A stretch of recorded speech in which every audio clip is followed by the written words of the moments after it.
As you can see, I'm in a field full of theoretical physicists. I just wanted to weigh in on the Antarctic 24-hour sun observation. I think this is a great data point, and credit to Will Duffy for funding this opportunity to go and verify something for ourselves, or some people got to do that. I would have liked to have seen it myself. I was skeptical, but this observation, now being shown to be true,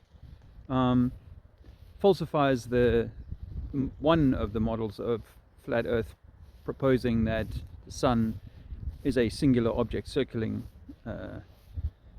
around the plane. Well, I've challenged that many times over the years as being the only possible, because there are other modalities that could explain the light that we see in the sky, the luminary, the reflection, or whatever it is. And I think that the electromagnetic torus, like this, with us being on the inside of it, and this thing turning daily over us, bringing a wave that we recognize as the sun and also the moon.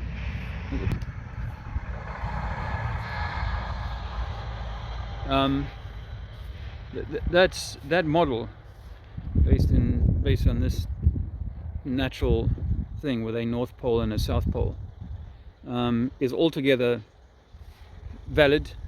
We've got so many examples of this in nature, and as a torus, the way that the energy moves may be not the way we understand the sun, as a single ball of fire, or a small local light. It could be an effect that we're able to see because of our position. Now, this observation of a 24-hour sun, it's the first I would ever, I'd never really heard of it growing up in South Africa. We're not a long way from the Antarctica, but never heard of it. Always, obviously, the Scandinavian 24-hour day, had heard of that. So I was skeptical, and my skepticism was unfounded, but I do remain open to further observations, and I'd like to put my name forward for an observation in Antarctica from another entry point. So in an ideal world, Will Duffy, we would have funded 3 tours that would have gone to 3 different positions on the so-called continent of Antarctica, and then we would have been able to make that same observation, which I think in theory is what we would expect on the alleged globe model. That's a question that needs begging, or is begging, and needs answering. So I would offer that for consideration, that we need to make further observations on, obviously the window is closing, or is closed, for the 2024 summer, but given from the bit of footage I saw yesterday from Witsit Gets It, he said the sun was at 30 degrees above the ground, and pretty much maintained that, which would suggest that that effect would be visible for more than just the shortest day in the north or the longest day in the south. Anyway, I contend, and I'll keep it short, and maybe you can share this, because this, obviously, the flat Earth model doesn't need for it to be this one way or another. We are beyond realizing that water, this lake behind me, is parallel, actually, to every other lake in the world, and that's a fact. And anyone who's challenging this will not want to test that, because it kills the idea that this is a ball that we're on. But exactly how this plane within the electromagnetic torus, I'm pretty sure about that bit, within how this works, well, that's still very much up for scientific and physical, testable, scientific discussion and exploration. As I said at the beginning, theoretical physicists are really just sheep following a particular ideology that they mastered at a young age. Well, you're very good at this science, why don't you carry on and become a professor? The real one, not like that toolbox Dave. So it's a good observation, and well done to the guys for having the courage to go down there and face reality. Obviously the energy for challenging flat Earth has been dealt quite a strong, for some anyway, quite a strong vote in favor of the globe. But it's unmoving in terms of, well, the Earth is unmoving, but it's it doesn't change anything in terms of gravity rather than displacement. I lift it up, it goes back down again.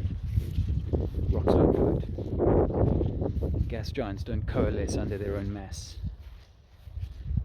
If that were true, then you boys wouldn't have to believe in global warming, because cow farts would just gather on the farmer's field and eventually start emitting light of their own. They would be sources of infinite energy, and that's really what this game wants, is our infinite energy, and perhaps the soul trap that so many talk about. So there's more to be observed, there's more to be understood about the observations, and there are some people who talk about the electromagnetic spiraling, if you like, spiraling of a vortex wave that emanates from the center and spreads its way out into the southern regions, or what we would call the southern regions, I suppose in this context maybe the east and west, but the outer lands, which are so bigger, much bigger, the spaces are much bigger than the inner lands. And this wave is turning over us. It does give me the consideration, the thought that if this is true, and it's a pulse wave that's riding many times like this, there's more than one of them. It raises interesting questions about map layout and stuff like that, because maybe the maps have every map we've ever seen has all been designed to account for what we see, and turn it into this circling, because the circling thing is legitimate. I mean, it's fair enough. I've always said, I think more than a single point, more like a wave that everybody is looking up at as it goes over them on the plane, like being in one of those massive, bad reference, but sewage farm pools where they got those paddles that go around and round. The little boy is up, and the sheep, well, they're still flocking. It's a gravity that's it's like repelling me and attracting them to each other because they're heavier.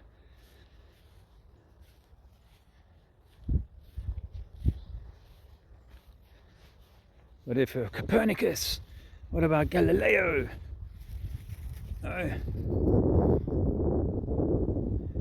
Stephen Hawking. Okay, well, I'll end it there and hope I'm sparking some conversation somewhere.